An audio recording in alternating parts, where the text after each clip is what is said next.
I stood in the dim light of the restaurant, a few feet away from their table. One of those upscale places, elegant, quiet, perfectly staged. Wine glasses glimmered under soft light. Laughter floated through the air. Plates half empty.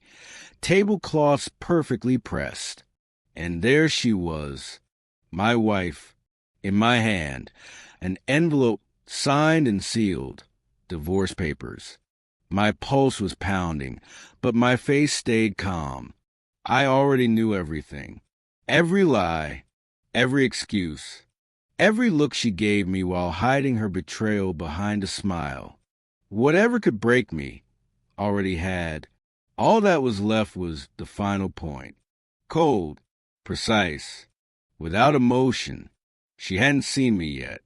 Neither had Ryan, our family friend, the so-called business partner she always said I could trust. He had the charm, the manners, the confidence, and zero conscience. As I walked closer, I watched him lean in, swirling his wine, whispering something that made her laugh. That same laugh I used to think was mine, until she saw me. Her face went pale, almost frozen. Her hands trembled, lips parted. No sound came out. I placed the envelope quietly on the table, between her glass of Chardonnay and her half-eaten salad.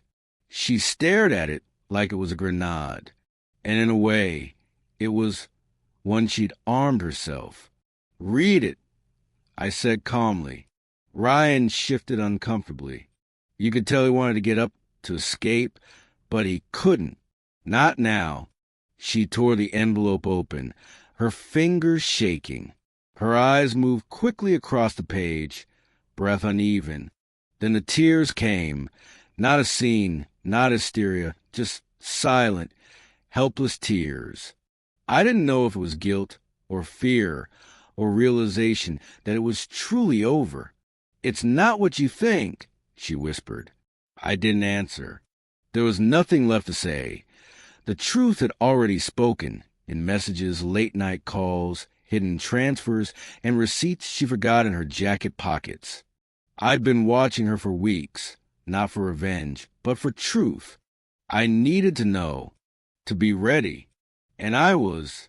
Ryan sat there, shrinking with every second. The charm was gone, the smirk gone. He wasn't touching her hand anymore. He knew the game was over. "Now listen carefully," I said, locking eyes with her. "The man you destroyed our family for isn't who you think he is." She frowned, confused. "You gave him money, investments, transfers. I saw everything. He doesn't love you, Natalie. He used you." Ryan jumped up, tried to talk, joke, turn it into some misunderstanding, but his voice shook. "Sit down," I said quietly. This wasn't just confrontation. It was the end of a life. The old one. There was no going back. She betrayed me, and he deceived her. And now, they were both trapped in the web they spun together. Only I was walking free.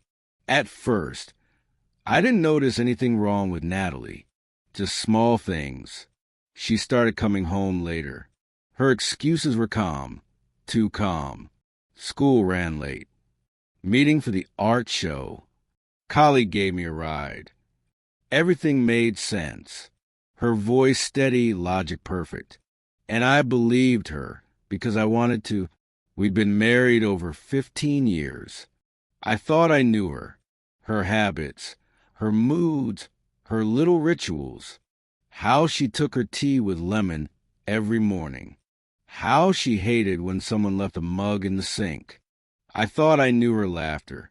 I thought I knew her love. But one evening, I realized she was laughing differently now. And not with me. It was late fall. I came home earlier than usual.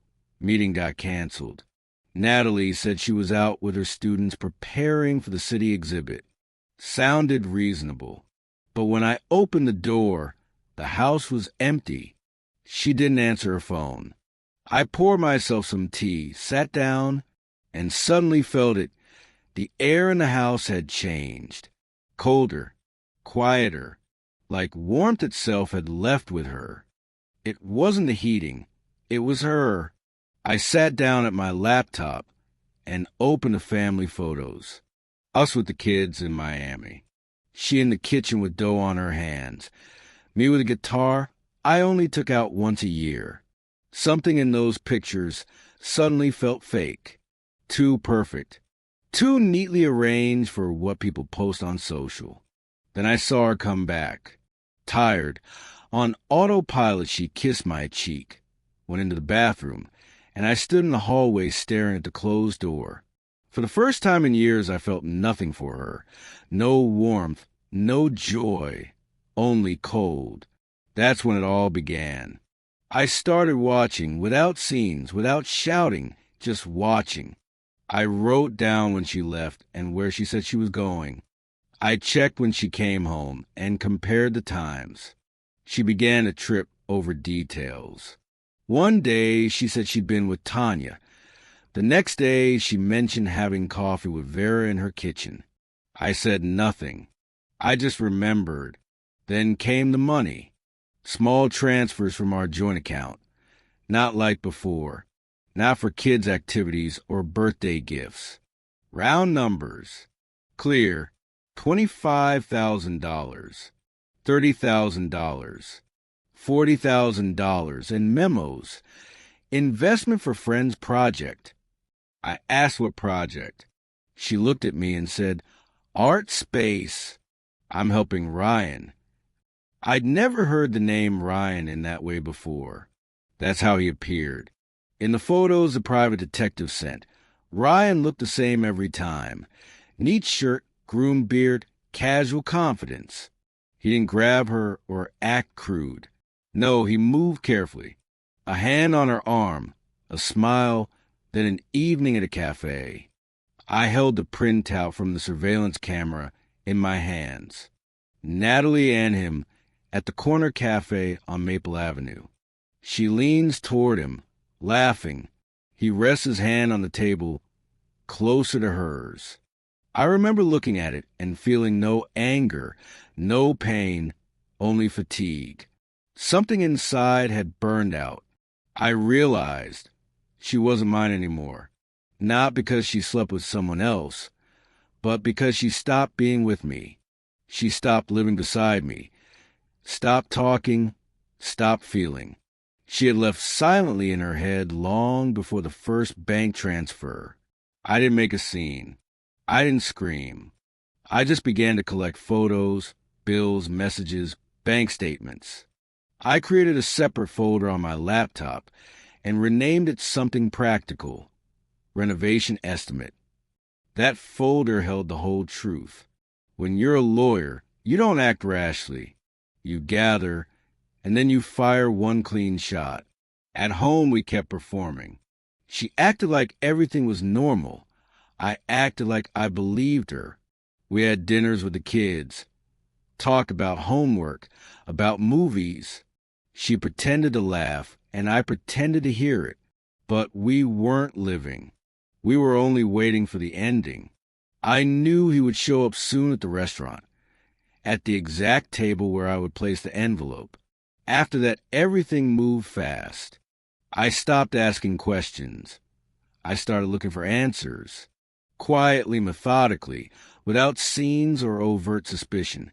I reached out to an old contact, an ex-detective now working private. His name was Greg. Quiet, reliable. I told him straight. I need the truth. No stories, no guesses. Facts. He understood immediately. If she's cheating, I'll find out. But be ready. Many people say they want to know, then regret it. I'm ready, I told him. I just need a point to leave from. 3 days later, he sent photos. Evening. The street outside the theater on Broadway. Natalie walking out of the restaurant with Ryan. He holds the door. She smiles like she's 20 again. In another shot, he has his hand at her waist. Not crude, almost gentle, But it was enough. I didn't look away. I watched until it physically hurt. Not because it shocked me, I already knew, but because inside it finally became clear. It was over. For the next 2 weeks, I lived in preparation mode. I saved every transfer from the card, amounts, dates, descriptions, and put them into a spreadsheet. Then I pulled message logs from her messengers, from her laptop, from her tablet. From the account she'd forgotten to log out of, there were meetings, conversations, messages. He called her my sweet Natalie. She wrote back, "Only with you do I feel alive." I read it all and felt nothing. No pain anymore. Just ice. I printed everything, 3 copies, and placed them neatly in a folder labeled simply, Documents. Then came the evening. She said she was leaving for an art show in Chicago. 3 days with my students, she said. We'll stay in a hostel. I nodded. That same night, Greg, the private investigator, sent me photos from a downtown hotel in New York. She and Ryan were at the reception desk. One room. I wasn't even surprised. I just opened the documents folder and added the new photos. I knew one scene wouldn't be enough. I didn't want screaming or chaos. I wanted closure. Clean. Final. I filed for divorce through the online system. Attached every document, every screenshot, every piece of evidence. Everything was ready. Finances, custody, assets. I'd hired a family attorney. There would be no second chances. Then I chose the day. Saturday. She had a meeting with colleagues. Greg had already found out which restaurant they'd be in. I wrote down the time, the table number, even the exact menu she'd pre-ordered under her phone number. I put on my gray suit, the tie she gave me for my birthday, not out of sentiment, but principle. And I left. The air inside the restaurant felt heavy.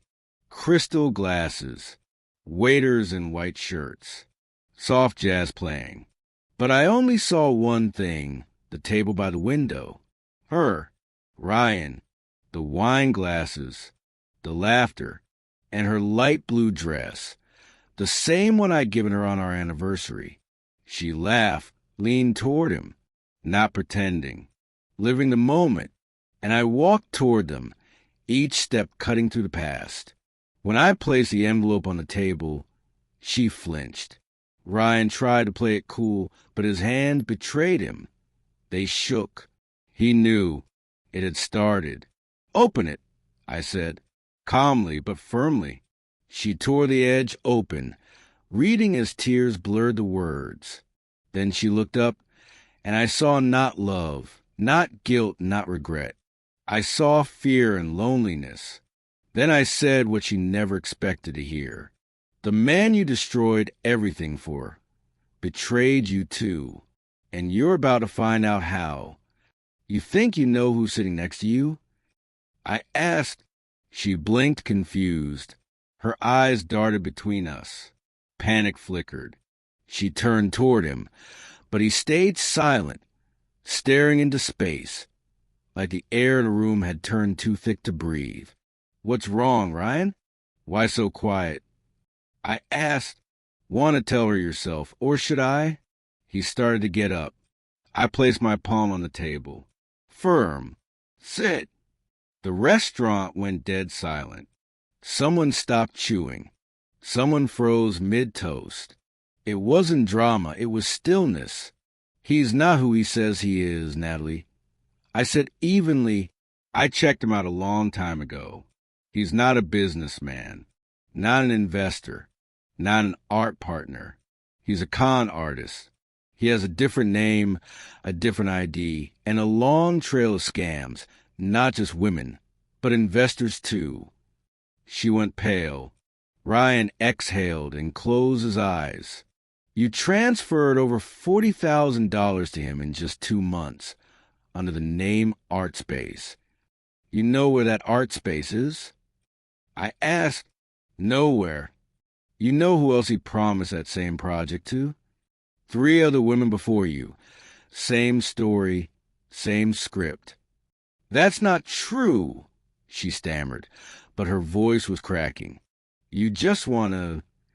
I've got the records, Natalie. I cut her off. The transfers, the screenshots, and photos of him walking out of another hotel with another woman from last week. I pulled the copies from my folder and placed them next to her wine glass. She didn't touch them. She just stared. Ryan stood up suddenly. I don't have to listen to this. This is insane. We're all adults here. Sit down. My voice wasn't calm anymore. It was a blade. He sat, slowly, realizing it was over. You used my wife, I said quietly.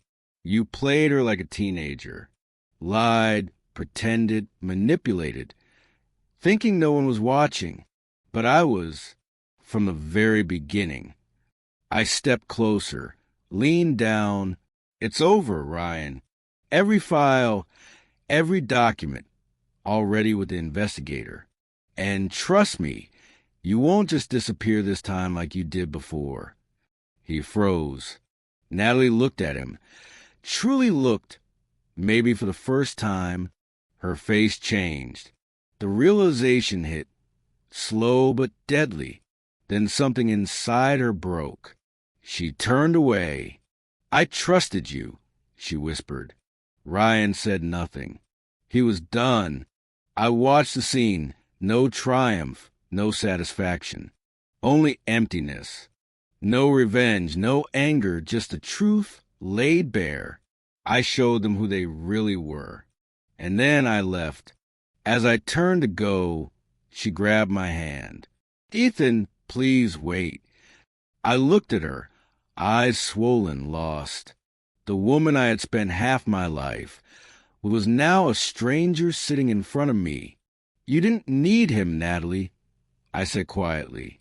You needed to leave honestly or stay sincerely. But you chose a third option, betrayal, and there's always a price for that.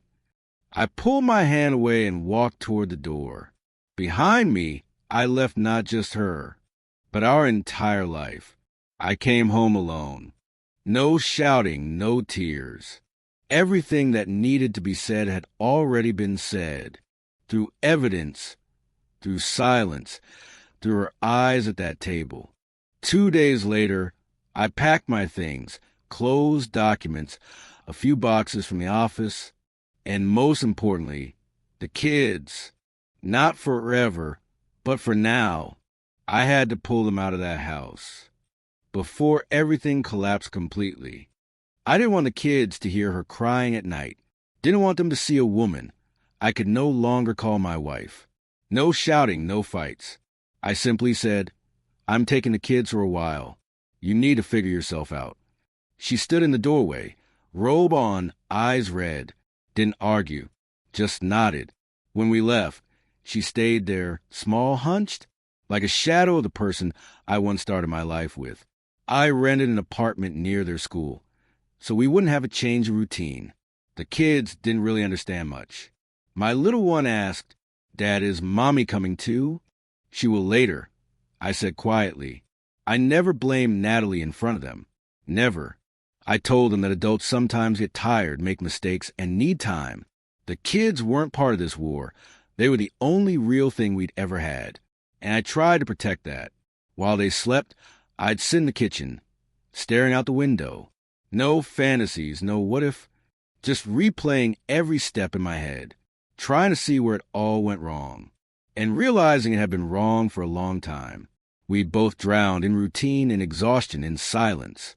She was just the first to give up, and I was the last to notice. The lawyer filed the final divorce papers. Everything was already prepared. All that was left was to sign and wait for the hearing. Natalie and I barely spoke. Only short messages about the kids. Cold. Functional. Sometimes she added, I miss you. Can I call? Are you still angry? I didn't answer. Not out of anger, just fatigue. I knew she had no one now. Ryan disappeared that same night. Greg later confirmed. He'd crossed the border, new city, new name, new victim. Same pattern. She was left alone. Without him. Without me. Without the kids. A week later, she texted, "Do you want to talk? Just talk." I stared at the screen for hours before typing back. "Not now. Later when things settle." She replied, "I understand. I'm sorry." Maybe that was the one word I couldn't hate her for. Sometimes I remembered how it all started. The first time we met, our walks through the park in autumn, her laugh, her hand in mine. I didn't try to go back there. I just let those memories fade, like photographs from another life, a life that wasn't mine anymore. I didn't know how long this transition would take, but I knew one thing for sure. There was no way back. In the house we once shared, silence had moved in. Natalie wandered through the rooms alone, talking to herself. Her clothes still hung in the closet. My side, empty hangers. 2 coffee mugs on the kitchen counter. Mine with a crack down the side. And hers, the one she loved. Now both covered in dust. She couldn't sleep. Just lay there staring at the ceiling, replaying every moment, crying quietly. The kind of crying that comes when there's no one left to pity you. That's what our story turned into. A man who walked away without shouting. A woman who betrayed and lost everything. And 2 children who never really understood how their world had fallen apart. And maybe never will. But the most important part, for the first time, I didn't feel emptiness. I felt peace. Honest, quiet peace without lies. I knew a new chapter was beginning. Without her. Almost a month had passed since that night in the restaurant. The divorce was moving forward. The court date was set. No fights, no arguments. Everything was already written out. Custody, property, visitation. I insisted on one rule. No drama. Just paperwork. Natalie barely called. Sometimes she texted, "Hope you're okay. You look good. I'm glad you're holding up." I didn't reply. Not out of pride. There was just nothing left to say. Every word between us now felt like an old photograph. You can look at it, but it will never come alive again. I took 2 weeks off work, fixed up the apartment, painted the walls, replaced a bathroom shelf, unpacked the boxes. Not because I had to, because I needed to feel alive again, to feel like this was my space, without the past, without lies, without betrayal. The kids adapted fast. We went for walks, movies, cooked dinner together, read stories before bed. I didn't burden them, didn't talk about their mom, didn't lie, didn't scare them. Just tried to live as evenly as possible. Natalie, though she started to sink, friends told me she quit her job, disappeared from social media, stopped answering calls, even from her closest friends. She stayed in that empty apartment, the one that used to be our home, surrounded by curtains, photo frames, and the smell of coffee that now reminded her of me. Later, she texted again. I started therapy, thought it'd be pointless, but it turned out to be terrifying. It's terrifying to realize you destroyed everything yourself, not out of anger, not out of revenge, just weakness, foolishness. I didn't know what to do, she wrote. Now I'm trying. I read the message and stared at the screen for a long time, not because I felt sorry for her, but because I finally understood, for the first time, she was being honest. No masks, no self-justification. You were the best thing that ever happened to me, she added. I didn't reply. That message wasn't for me. It was for her. Sometimes she came to see the kids. At first, she was tense, afraid I'd explode. Then, gradually a little calmer, we stood side by side, barely speaking. Short, practical phrases. You picking them up Sunday? Yes. The drawings are in the backpack. Got it. She was different. Thinner, quieter, without the old confidence she once carried, but also without the lies. Honest, broken, but alive. I realized I didn't love her anymore, and I didn't hate her either. I just let her go, like a leaf that falls on its own. No storm, no fight, just time. One evening, I sat in my kitchen and looked around. My new place, small but mine. No family photos, no memories, no ghosts. Clean, simple, free, and for the first time in years, I wasn't afraid of losing anyone.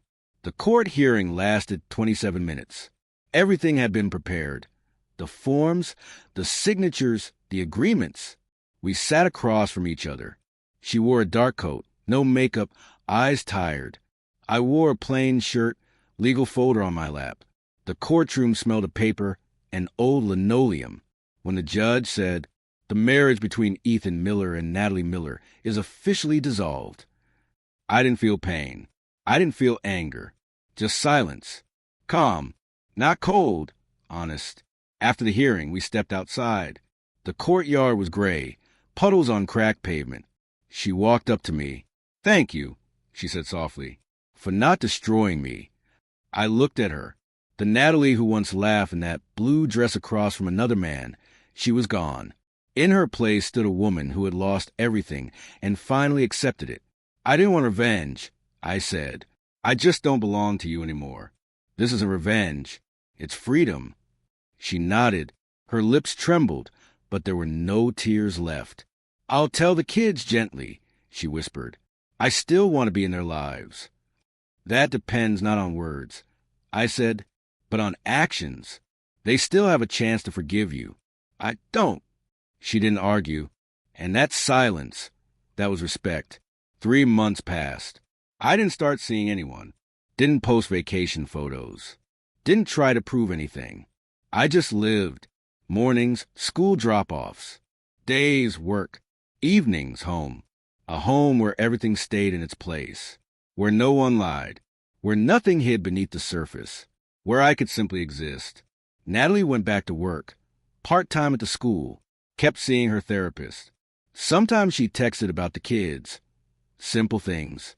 No drama. No emotions. Just peace. I didn't forget, but I stopped holding on. I accepted it all as it was. One day, walking with my son, he asked, "Dad, are you happy?" I stopped, thought for a moment, and said, "I'm free, and freedom is already half of happiness." This isn't a story about revenge, or a dramatic ending, or a second chance. It's a story about realization. That love without respect is just a shadow, and betrayal isn't always the end of a family. Sometimes, it's the beginning of a new life. For anyone who chooses honesty, and I did, thank you for watching. The end.